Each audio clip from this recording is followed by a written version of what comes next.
we were saying previously, or I was saying previously, about here we are, 4 women who are putting ourselves out there on social media. And at the moment, a very lovely little small following, but we are opening ourselves up to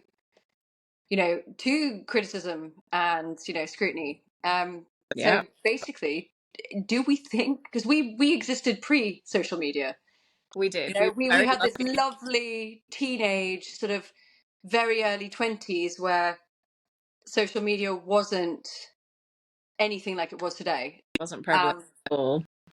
What's better? Is it detrimental to our mental health?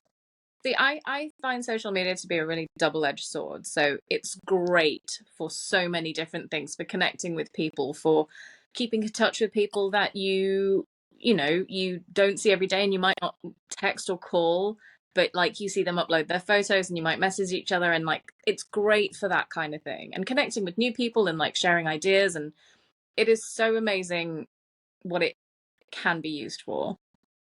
But the keyboard warriors, the comparing yourself to other people, Yeah. the fakeness as well of social media. So like social media is generally snippets of people's lives where they make it look good.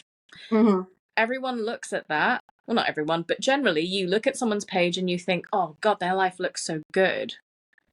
Why can't my life look like that? Why can't I do that? Why don't I look like that? Yeah. And it's so easy to compare yourself and put yourself down by comparing yourself to someone else who is basically taking a snapshot that's a lie of their life, because they're not posting their true life. If they were, they'd be posting mental breakdowns and houses covered in toys and dog hair and crap. But yeah, nobody posts really their true life. It's snippets of the good stuff to make it look like they're living these amazing lives. And it's so easy to compare yourself. And even like on the Bookstagram thing, so it's really easy to compare my page to other people's pages if we set up at a similar time and they've suddenly got like thousands of followers and I've got like 600 and something followers, and I'm like, what am I doing wrong? Why don't people like me? Why don't they like my posts? Why am I not reaching? And it is so easy to just start picking yourself apart, comparing yourself to other people on all kinds of scales. And then, as I say, there's the keyboard warriors as well. Like internet trolls are just the actual worst type of person, and I don't understand it. Yeah. As I say, I don't have a big following. I have had a couple of troll comments on some of my TikToks, and some of them I don't even understand. One person literally wrote grey-haired people activities and then like skull and crossbones, and I was like, I'm assuming they're calling me old, right? Wow. Got to assume they're calling me old, but like, what does that have to do with the video I posted? Literally Why? nothing. I posted about a book, and why? If you don't like my content, just keep scrolling. You don't need to tell me. I had one. It was a guy just wrote "fuck off." Wow. Just think, what's the point of even writing that? It's just Deleted it. Yeah. Why are you pointless. wasting your time bringing other people down? People you don't know. People who have zero bearing on your own existence. Because they hate themselves, that's why. Got to bring everybody down. So Yeah. Walking the streets. So social media is such a double-edged sword for me, and I think it can be great, but it can also be really detrimental to mental health. I agree. Hugely.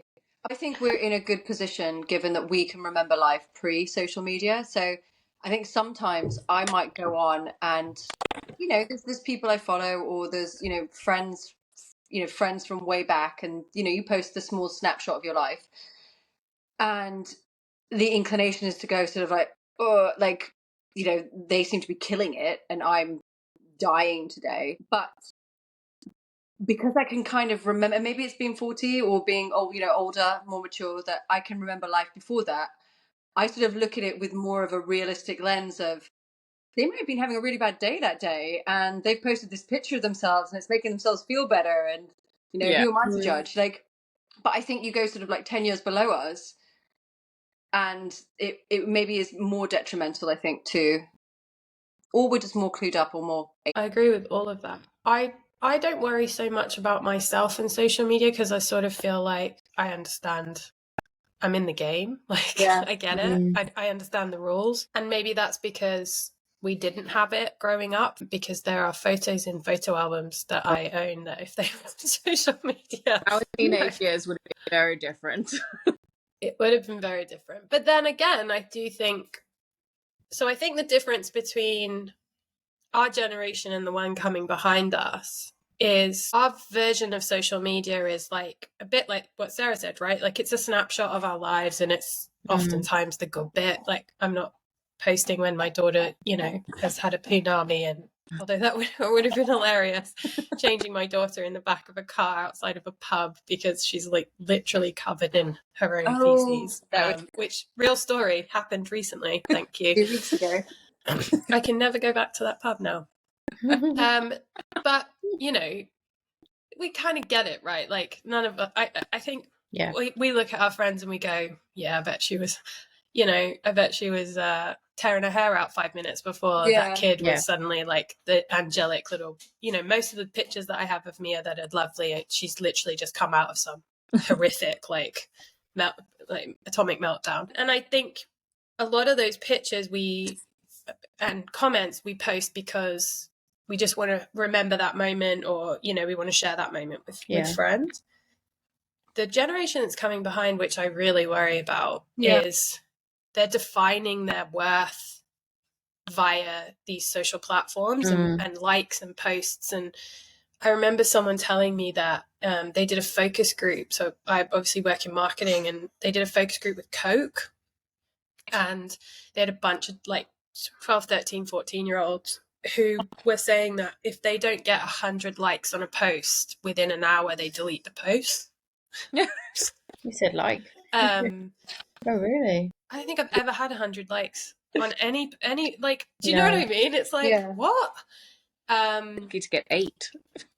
Having said all that, though, Eight's good. It's brilliant.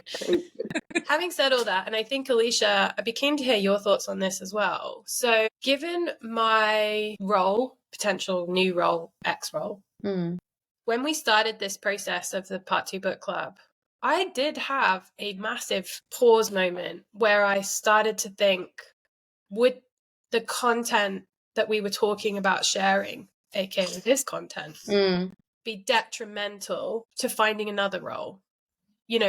Would social media impact my ability to be considered for a job? Like, would I be taken less seriously because I was doing this?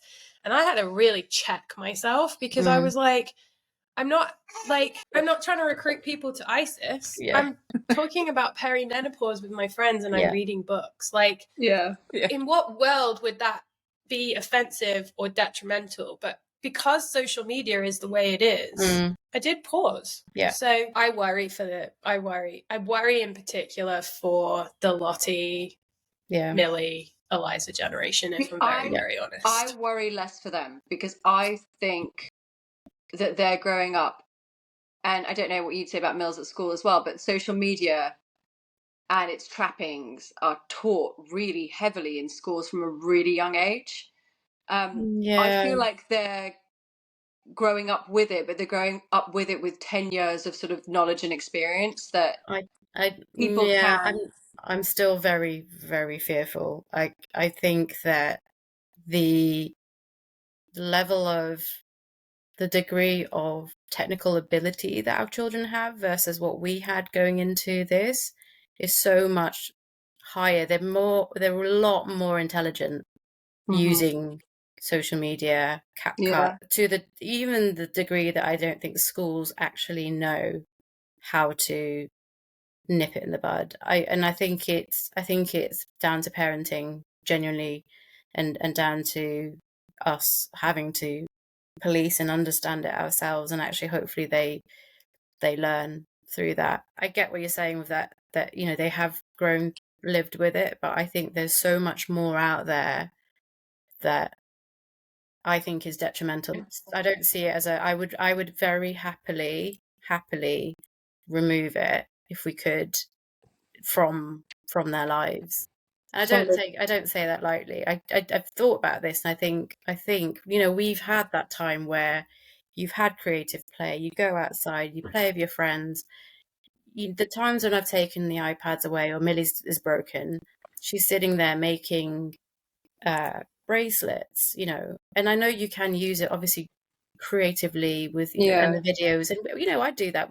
Growing up, I'd make silly dances and all that, but I just think there's another degree. I feel like they are so much more exposed to a lot more potential danger than I would like them to be. It's like someone saying, with a phone, for example, I read it somewhere, or maybe I heard it somewhere, they said you would never leave your 9-year-old in a room full of strangers. When you give them access on a phone, you're leaving them in a room full of strangers.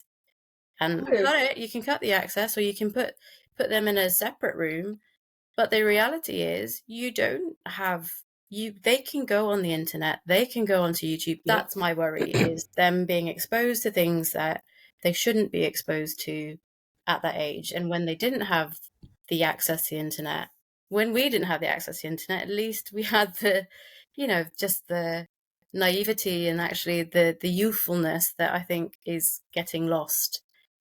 I'll take skincare is a really, really current example. The young 9-10-year-olds obsessed with skincare. It's just not, I just don't think it's right. I don't think it's good. And I'm trying to not be like the draconian mother saying, you can't do this, you can't, that doesn't help. So trying to embrace parts of it, which will, you know, to say you can have some of it so that you're part of that group and you don't feel like you're completely cut off. But there's no way in hell I'm spending £50 on acid for your face because you're 9. So it's difficult. No, I was only going to add to that, which is, so your girls are like sort of 9, you know, that kind of later end, pre-teeny. Mine's obviously 2. And I remember having a conversation with the GP around starting the consent conversation with her, and like how to start teaching consent at this age. So understanding that she can say no, and that we have to acknowledge that. So she understands she has the right to say no. And when someone violates that, she has to like let us know. Yeah. And I remember walking out of the GP and being like, holy shit. Like, she's 2. But because, to your point, like, they're so overexposed, and at the end of the day, I'm just about to go drop her at nursery. Like, talk about a room full of strangers. Like, no, but they don't. I don't know. Still with like iPads, right? She's not like. But I know what you mean. Yeah, but not it's a safe space. That's a safe space. The internet's not a safe space.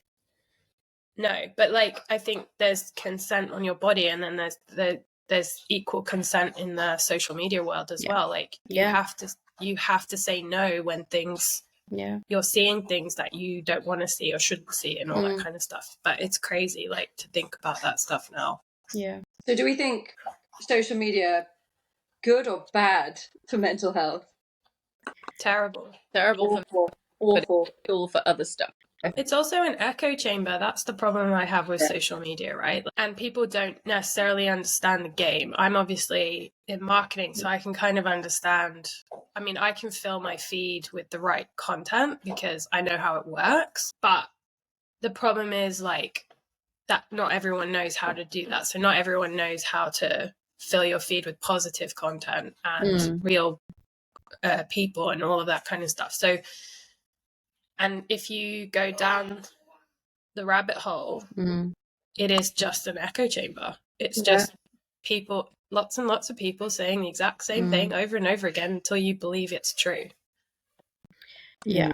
Fuck, I hate it. I think what I don't like about it is that I am that scroller, you know, and I try to stop myself to fill the blank spaces, or if I'm just sitting watching telly with the girls, I'm doing that and have to say to myself, or I'll get told by my husband, like, put it away, or and it's that not being present and having to just you know, put it down, be present. And I think a lot of people do it. Like, a lot of people sorry, I think the books have actually helped me with that. Yes, the reading. Loving reading. I pick up a book now before I pick up my phone. Like, genuinely.